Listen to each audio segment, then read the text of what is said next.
Arba kai žmogus labai blogai, nusipradeda ieškoti, matot, jį vis tiek kažkas tai stumia. Jį kažkas stumia, greičiausiai, dažniausiai būna negatyvi patirtis, daug negatyvios patirties, skaudžios patirties, va tai stumia žmogų ieškoti atsakymų, kodėl jis taip jaučiasi, kas čia yra ne taip, kas čia dedasi, va man tai buvo, Dieve mano, kas čia darosi su manim, su mano gyvenimu. Ir tada reikėjo ieškoti. Bet kol šitai neatsitiko, nieko neieškai, gyveni tame ir viskas murdaisi tame kaip ir visi kiti. Ir viskas visiems normaliai, suprantat? Nežinau, 95% žmonių yra viskas normaliai, viskas gerai. Tai tiesiog, kai atsiranda šitoje aplinkoje, pasistengkit nekeisti jos. Jūs suprantat, kur jūs esat. Suprantat, kad žmonės mato šitaip, jūs matot kitaip.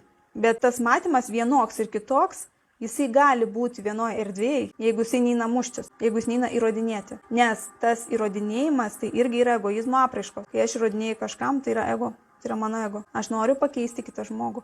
Aš noriu jam įrodyti, kad jis yra neteisus. Aš noriu jam parodyti, kad jis neteisus, kad daro ne taip ir panašiai.